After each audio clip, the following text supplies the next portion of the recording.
Hello and welcome to the second video in this series, which is called The Sounds Of, and today we're going to be looking at a song called My Blood by 21 Pilots from their latest album Trench. This song was incredibly highly requested along with some other amazing songs which I've checked out and I'm working on right now. But the first thing I'm going to do in response to some comments is play some longer sections right now of my recreation of the song, just so that you know right away what sort of music we're going to be recreating and can decide whether you want to invest your time into the video or not. So without further ado, here you go.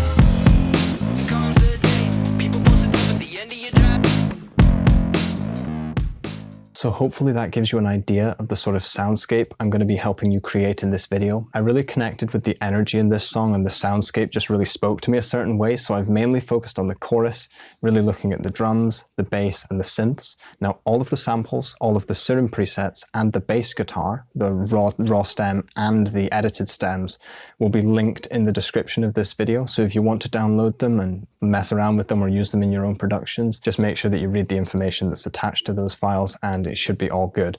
But for now, let's not waste any time and let's just get straight into the software and look at recreating this. So the first thing that we're going to look at is the drums in this track, and they really drive the track. Now in response to some comments I've got, I'm going to be playing more of the track uninterrupted, and I'm also going to be fading the audio in and out just so it doesn't catch anyone by surprise. So the drums start like this just so that we can hear them in context, and I'll play them in different sections of the song.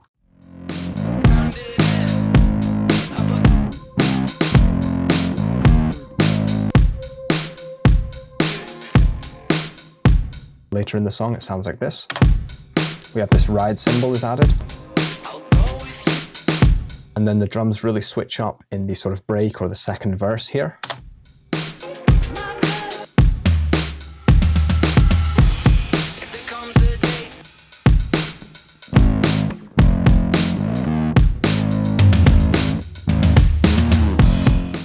So let's take a look at how these were created. Now, at the start of the song, the initial pattern is fairly simple, but what they've decided to do is keep varying the pattern throughout. It's something they do. They sometimes add an extra snare, they add a little hi-hat roll here and there, and it just keeps the drums really interesting, not overly complicated, because the kick and the snare pattern keeps driving home. There's always a kick, then a snare, then a kick, then a snare. It's always very easy to predict, but everything going on around the kick and the snare changes in almost every single pattern. So let's take a look at the samples chosen and why I chose them. So firstly, I'm just going to turn off the processing on the kick, and as usual, I have all of my drums going to an individual track on the mixer, then to a drum bus, and then from the drum bus I also have this simulated room mic that I'm just going to turn off right now so that we can really hear the samples clearly.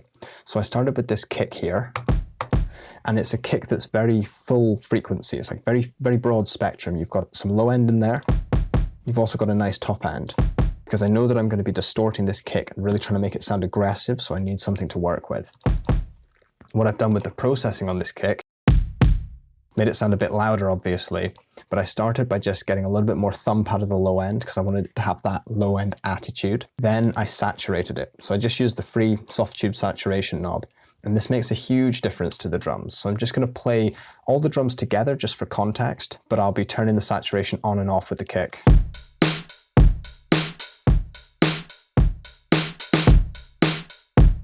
It really just gives it aggression and attitude, just changing the saturation like this. I'll push it to the extreme so that you can hear the effect.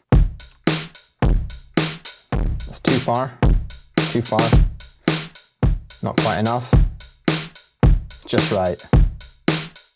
And the next thing I did was use the virtual mix rack because I wanted to use some EQ and compression. Now all of these changes individually don't make a big difference, but together they do. So the first thing is a low cut. This is just to remove extreme low end from the kick, 35 Hertz low cut, very simple. The next are 2 stages of EQ. I just used 2 because I wanted just 2 different flavors. So initially I took some top end around 8K and just boosted it. So I'm really trying to pull up this top end a little bit. And then I pulled out some kind of boxy frequencies around 400, like that. I didn't want that, so I took it out. Then I added a little bit of low end around 60. Now the next EQ also adds more top end and a little bit more low end around 60. And then I decided to add some compression because I just wanted the kick to jump out of the track a little bit. So I have a very, very slow attack time, which lets the start of that kick really hit through and then it kind of clamps down on it. The kick sort of hits you a little bit more when the compression's on and it becomes very apparent in the context of the whole mix. When I was tweaking all of those things, I wasn't listening to the kick on its own. Otherwise, I would have no context to know whether the kick needed more low end or more top end. So the next thing is the snare. So I'm just going to turn off the processing. And my snare is made up of 3 parts. If I had one sample that sounded good, I would just have used one sample, but I didn't. So I have a top snare that sounds like this. Very clicky, very transient. The second snare sounds like this. And I've taken away the start of the sample because I didn't want it to be too spiky at the start. So it's just providing that sort of fullness and that high end, I suppose. And then the bottom snare is similar to the one in the middle. It's just even more fullness and a little bit more low end as well. So all 3 of them together, I think with all 3 of them together and the kick, we have a really good interaction between the kick and the snare and also the bass line, which I'll just play all of them together.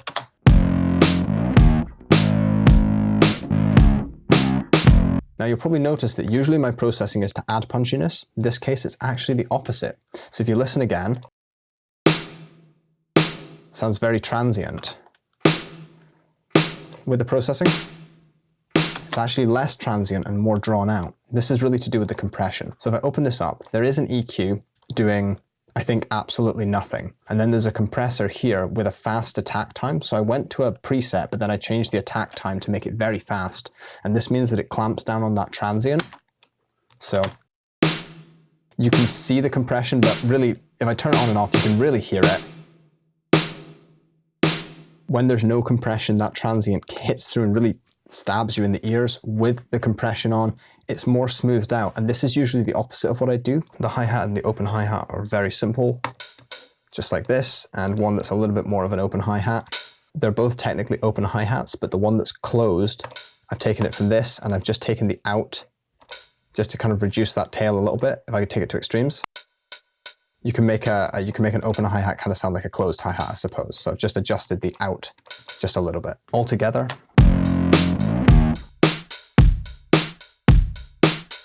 So now I need something to hold all of this together, and that's the compression on the drum bus and also the room mic, so the simulated room mic. I'll start with the compression. So I'll just simply play it with and without, and you should be able to hear the difference.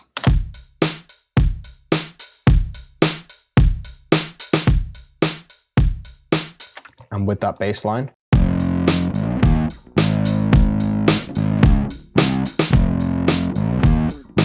there's a very small increase in level, but the character change that this compression makes just seems to make the drums be capable of sitting on top of that bass line without poking out too much. It's quite a big difference in my opinion, especially if you're using headphones or speakers, you should hear it quite clearly. Now, I have a Fruity Send plugin at the bottom of this, which is sending it to this channel called Room Mic. I've sidechained the signal to this channel called Room Mic. Play the Room Mic on its own, it sounds like this.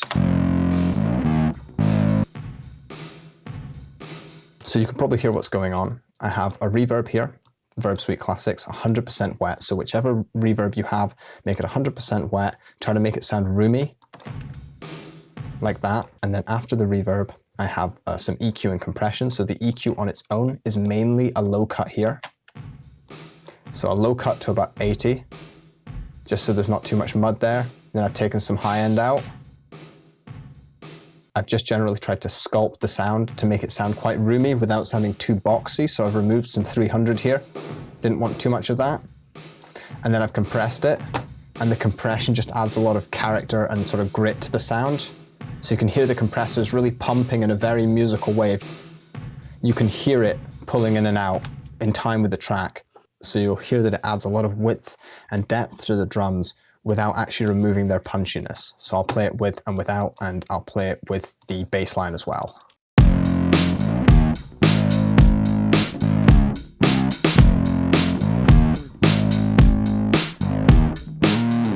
And I just think it's a really cool way to add character. It's even just blend it in a little bit, you know, I'm not overpowering. Just a little bit. And now I'm just going to talk about the variations in the drum patterns throughout, which will naturally lead me further on through the song. So it always has this kick and snare interaction like this, but in different parts of the song, for instance, the second phrase, you know, there's an extra snare at the end. The fourth one, it's 2 extra hi-hats. And all these extra little interesting things that happen around that fundamental rhythm keep the track really exciting and really engaging. It's just extra things added to keep you excited and to keep you interested and want to listen to the track. The next big switch up in the drums is when a ride cymbal is sort of added here. So just this here. Very simple here. I've got this sample here. I took this from a free version of Stephen Slate Drums 5, which I'm using, and I'll show you more about that later. I just printed it out and I've used it here. I've used it along with the new Eosis Air EQ, which I got in the Everything bundle, and I was just taming some of the high end because the cymbal had this sort of harshness at the top, which I didn't really like, so I'll just play it here. It sounded like this. So I just took a little bit of it away because blended in with everything, it just didn't sound right. But again, very minimal processing on the ride cymbal. Then there's some risers and some toms. So the risers I'm just going to include in a sample pack and put in the description box down below. It sounds like this. And that's the first tom that we hear. So moving on in the track, the toms really come in when this break happens here. Let's play this along. So this is the first really cool switch up in the drums.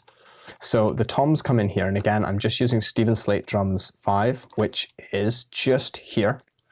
And I downloaded the free version, and it's just got these 2 toms there that sound better than any samples I have. So what I did was I just put in some MIDI, I've changed the velocities. And the way the tom interacts with the kick and the snare is very important in this part. You know, there's 4 tom hits, I think, then a kick, then a snare. It's very important. Like, the fills are very intricate. They're very well designed. I'm not actually sure whether all the fills are performed on real drums or whether they're meticulously programmed on a sampler, because some of them are so good these days, but whoever programmed them was a drummer. There's no doubt about that, or they had a drummer's mind, because the fills in this track are very intricate and very expressive as well. So when it comes to the processing on these toms, there was of course more EQ, more compression, but instead of just talking about that again, because I've talked about that on all the drums, one of the biggest things you can do with toms that I've discovered is simply transient processing, and this sort of goes for any sample, but on the toms here I have a transient processor. Now I have a video that explains every dial and detail of this plugin. I'll link that just here and in the description. Just with the attack and release dials, you can shape this sound hugely. So the attack dial is looking at the start of each hit, each transient. And you know, if you turn this to the right, you get more of a spike, more punch, more jumping out of the speaker. If you turn it the other way, you get a more smoothed off sound. I'm just going to adjust the plugin and you can hear for yourself. More spiky. Further away from you, closer. So it gets pretty extreme. Then with the release, you can make it sound huge, larger than life, or you can cut off the decay entirely.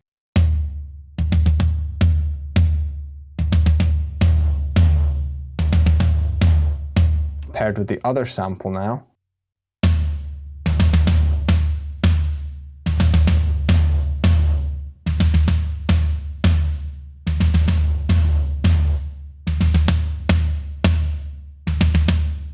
I find that sometimes just something as simple as a transient processor can do the work of an EQ and a compressor together, because you're really just shaping the whole sound. It can be a really quick way to get a sample into the right ballpark. Definitely look at it as well for kicks. If you've got a kick where the decay is too long or something like that, just pull the decay in. If you need more punch out of the sample, instead of messing around with compression for ages, especially if you're new to compression, sometimes just load up a transient processor and it can save you a lot of hard work. Sometimes I forget that it even exists, and then I open the plugin up and I'm like, oh wow, you know, that would have saved me a ton of time. Messing with compression, ratios, attack, release, it's fun. I enjoy it, but it can sometimes waste a bit of time, whereas sometimes a transient processor can just get it into the right ballpark really, really quickly. So these toms introduce us to the next really cool part of the drums, and it starts with this crash. I'll leave the crash in the description down below in that sample pack, and the drums switch up like this. I'll play it with the bass.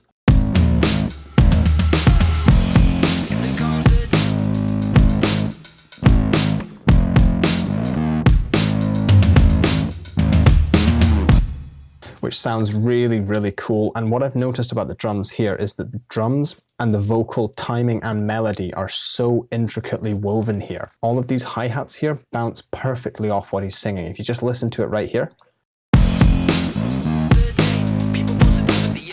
the flow of his singing matches perfectly with the drums here, and I think the two of them didn't happen by accident. I think it was designed to work and flow perfectly off what he was singing, especially with the hi-hats there. Just one more time.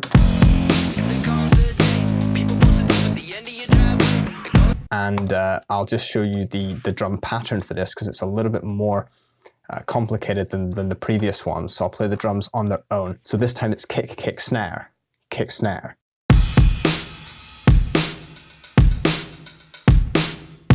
And what I've decided to do is add some velocity with the hi-hats. So if I select the hi-hat pattern here and open up the graph editor,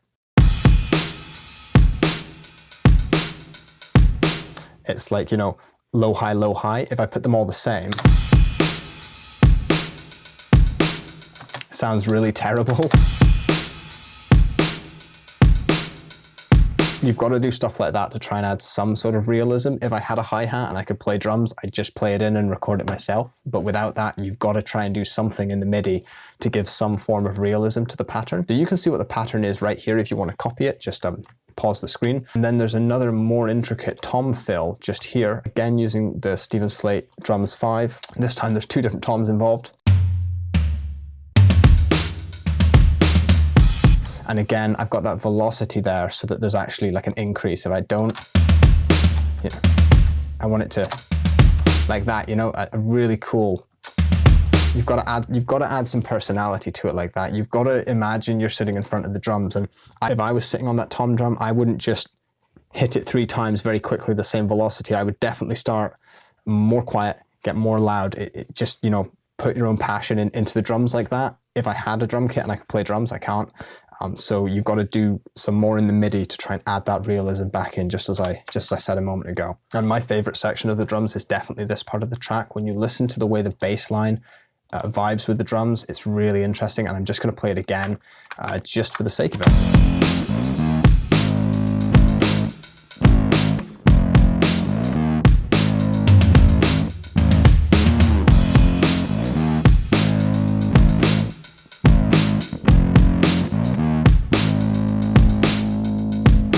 Now the bit we've probably all been waiting for, which is the bass line, which is really the fundamental driving force of this whole track. I got the drums down on this track pretty quickly. I was messing around with some synths, and then I kind of hit a brick wall because I realized that there was no way to recreate this bass with plugins. Even if I had a really good bass synthesizer, like you know, like a Trillion or something, I would probably struggle to get all the hammer-ons and slides. And I'm not a bass player. I don't have a bass guitar. I don't play bass. So I was in a bit of a tricky situation. But I decided to call up on a friend, a good guy called Ewan Lane. You might remember him. He won the remix competition I ran with Produce Like a Pro with his absolutely outrageously amazing remix of Right Here. So definitely check that out. I've left all of his links in the description. I called him up and asked if he could help in any way to make this happen. And, you know, in a few hours, he had it down. He sent over the bass line. He really dug deep into the processing, and it's just so accurate and so good. And honestly, it just made this whole thing work for me. So I can't sing his praises enough. So I'm going to cut to a few clips that he's recorded where he talks about the bass he used, how he recorded it, whatnot. So he's using the same interface as me, Audient ID44, just straight into there. And he's going to talk a little bit about that. And for a lot more information about his processing that he did, he should be uploading a video on his channel, which should be up or very soon, which goes into all of the details, because I'm sure some of you will be very interested in that. But anyway, let's cut to him. Hey guys, Ewan here. Just as a quick intro to my own video, a more detailed breakdown of the bass stems, and as an interlude in Michael's, I'm just going to explain a bit about the bass I used on the recording over My Blood by 21 Pilots. And Afterwards, if you're watching on IJL Audio, I'll go through a more detailed breakdown of all of the stems that I ended up sending Michael. So first, let's check out the bass. So this is a sub Stingray model by Sterling, which is a sort of, I suppose, the Epiphone to Gibson and Squire to Fender series by Ernie Ball or Music Man. So you can see up the top here, it's the Sterling sub on the headstock. And you can look these up. They've actually changed them since, and they look pretty cool now. They just called them Stingrays, I think, since. But really nice bass. A couple of notes I had to lower the pickup in the past. If you can see here, the pickup itself has been pushed down away from the strings, which does change the sound, but I tried to do as much looking into it as I could and make sure it's, you know, okay for purpose. But it was clipping on the preamp on the output, so it was the most easy solution for now before I might replace the pickup eventually and the preamp itself. But the preamp has a volume pot, so your main output, it's got a mid control, a tone control, and a bass tone control. So they're kind of clocked at 12 at 0, and you can take away bass and add it, or take away mid and add it here. And then that just went straight into the JFET DI on the Audient preamp here, and sounded really good on the way in. Hopefully you'll hear that in the more detailed breakdown or in Michael's video. And I just did my own version of some sort of distorted bass line for the purposes of sending it on, and gave all of the layers to Michael. Sent him a package with everything edited, ready to go to the timeline, to the tracks that he sent me to a click, and let him do what he wanted with it. So kind of approached it like a session player, I suppose, and that giving him all the options he needed. He could just go ahead with my DI signal if he wanted, or use all of my layers. And we'll go through it further, but you can see on the screen here that the main edit is comped together, and then I have it bounced out so that I could send it to Michael. And there's 4 other layers that form my main kind of distortion that I also sent to him. So if you're watching on IJL Audio, we'll go through it now. And if you're watching on In The Mix, you can jump over here and see it, or I'll send you back to Michael. And thanks very much for having me. So thank you very much for your insights there, Ewan. And let's take a look at how we can do something similar with the stems. So his final bass line sounds like this.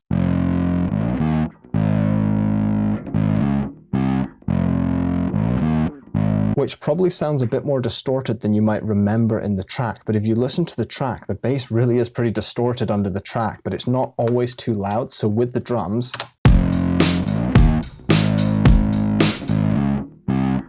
and he's really taken care to get every little detail correct. And the timing is just so good. What I'm also going to do is look at the raw stem that he sent over initially, which sounds like this. And if I just go to some different sections in the song, that's the first section. Then it changes up. And he really gets all the detail there. And then in that really cool section that I like later on, the sort of second verse or break.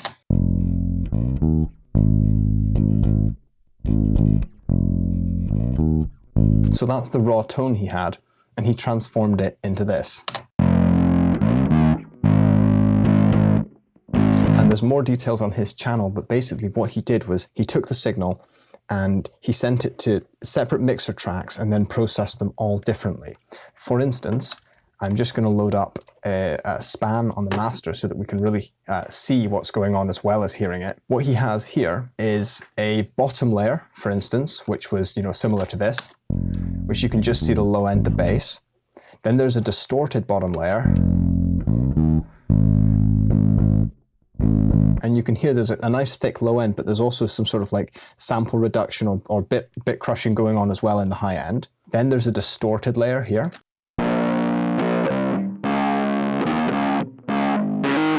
And you can see that it's been cut off from about 100 or 200 down. So we're just looking at the mid-range and a bit of the high range here.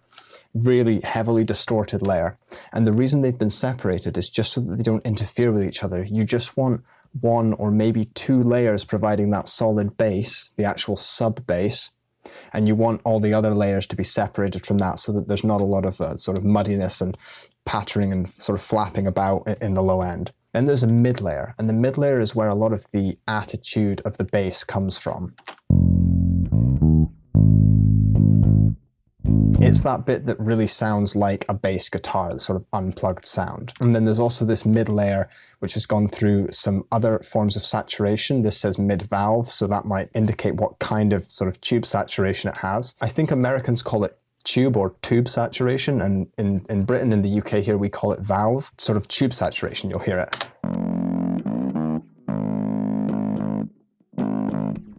Next layer. And all of the layers sort of add up to each other, sort of marry together and form this really thick, cool, crunchy wall of sound. Now you might be wondering how you could do this yourself. So what I have here is just the dry stem that he sent to me. And what you can do is duplicate the track. You know, he processed it into 3 or 4 layers, which is rather complicated, but it sounded amazing. I'm just going to stick to 2 layers just to keep it simple. Duplicate the track, exact same thing, make a new layer. So send one to one track, I've sent this to 12, this one's to 13. So I've said low bass and high bass. Now if I play them together, they're just copies of each other. So what I'm going to do now is with the low bass, I'm going to turn on the effects that I have here. So I'm just compressing it to make sure that there's a really solid subby layer there that's nice and consistent. And I'm also just pulling out a little bit of low end. So somewhere around 100 and 200, I'm just finding a frequency that sounds good, and I'm just boosting it just a little bit. And then I've saturated it just to give it a little bit of attitude. So I'll just turn that processing on and off so you can hear the difference. This is just on the low layer.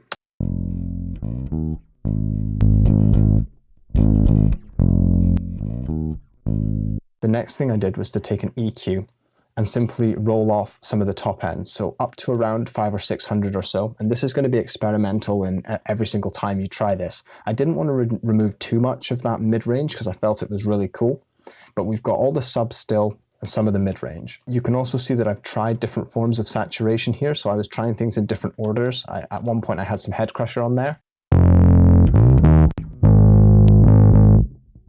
which kind of sounded pretty cool, but I took it off and just left it at that. So that's my low layer. Now the high layer, what I'm going to do, I'm just going to turn on the plugins that I have here. And the first thing I did was just start by saturating it, which takes the signal from sounding like this. Just going to raise that level up to sounding like this.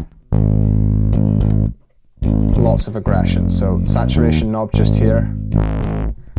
Nice little free saturation tool. Then I used the EQ. So all I wanted to do here was remove everything below about 100, 120, just so that we didn't have those subby frequencies muddying the low layer. Because I want a low layer that's thick and solid, and then a mid-rangey high layer to add a lot of that aggression. The next layer was a mix rack, and this was just a bit of compression just to try and level that performance out. It was already a really good performance, to be honest. It didn't have any crazy blips. It was just to hold it together, and a tiny little bit of tube distortion, and the result is like this.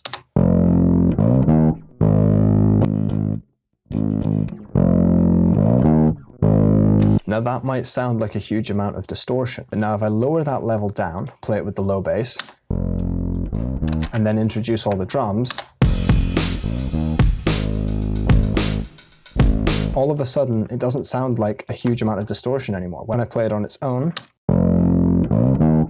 it sounds like a lot more distortion than it is. So what I also experimented with was Ozone and an actual guitar amp. So Ozone, I was just using the exciter. This is inside Ozone 8 Advanced. So I've got the exciter here, and I've got some tube distortion, low mix level, high amount, and it sounds really, really crazy. So I'm just going to be playing this, and I'll sort of drop it in and out.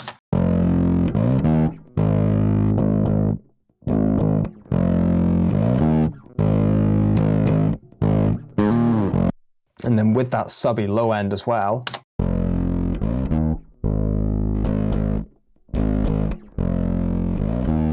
And then with those drums.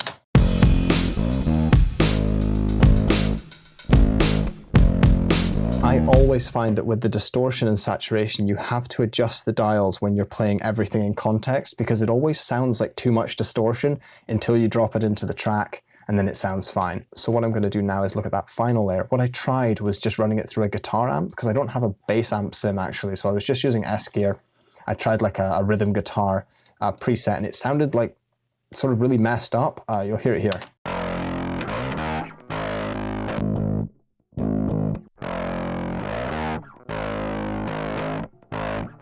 I found that it didn't really have enough bass for me, but it was something that was really interesting because you wouldn't necessarily think of running a bass guitar through just a regular guitar amp, but it might be another texture that would have been really cool. Maybe if I made a third layer, I could have a very, very high-end layer, run it through a guitar amp, make it really sort of scream, and then blend that in low level underneath everything else, and it might just add another richness, another texture underneath it that isn't necessarily the same as anyone else's bass tone. So those two layers together, I'll take the guitar amp off and I have Ozone.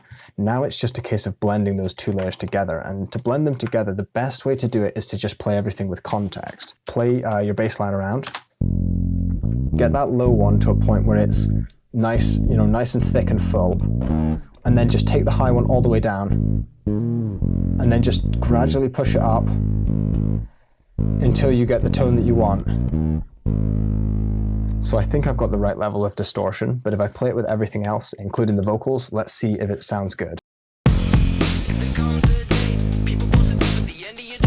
Now I don't know, but it sounds an awful lot cleaner than it did a minute ago. So if I just play it on its own again, you hear how you can hear all the high end, sort of the distortion, the upper harmonics, but when I played it with everything else, it all just seemed to kind of disappear and be mushed away with the rest of the track. So now when I play it with context,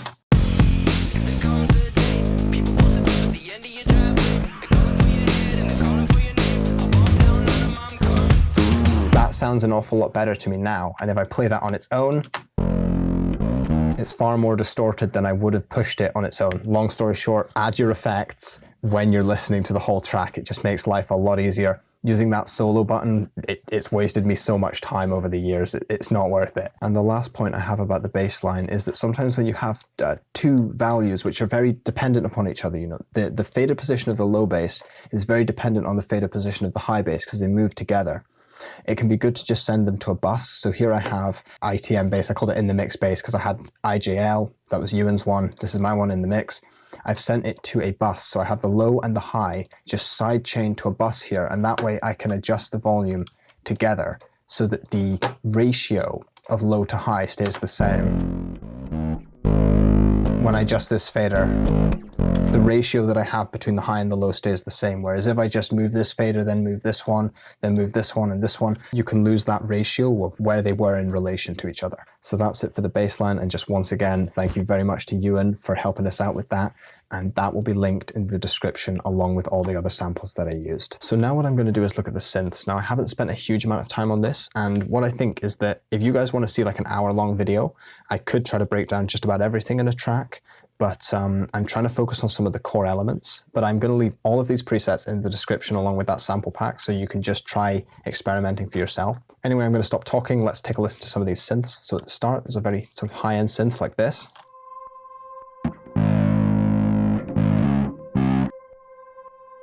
I've created this using SERUM, so preset in the description down below. The next synth that comes in the chorus, I've made it with two layers. One's like a Jupiter 8 here.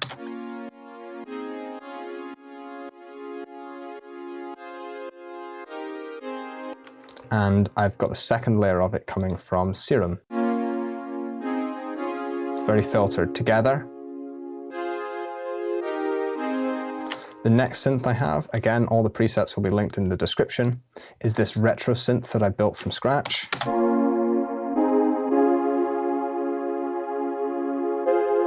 Later on in the song, I have a Jupiter playing this arpeggio.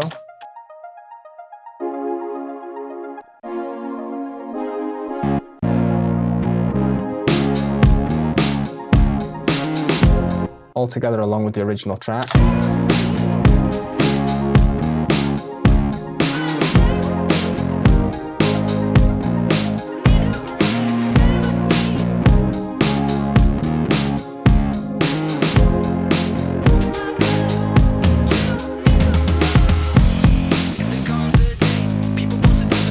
And what I noticed on some of the synths that was really important was side chaining. So even though there wasn't a 4-on-the-floor kick all the time, there was a lot of side chaining. I've used Grosbeat at times just to try and make the synth have this sort of pumping sound. Not all of them had that side chaining, but some of the synths that come in, it's very important that they have that side chaining. And I also noticed with the synths that they felt quite high-end, but they didn't always feel like fizzy and too brassy, which was something I kind of struggled with when recreating the sound design. So there's definitely lots of filtering going on, and I really would love to have been able to spend a lot more time on that, but I really just wanted to focus on the core elements of the track. So that's sort of it for this video, and I just want to thank anyone who stayed this long, or the people that do watch my videos quite a long way through. It does make a big difference to my channel, the watch time, people watching through the videos, and I just want to let you know that I really respect your time as well.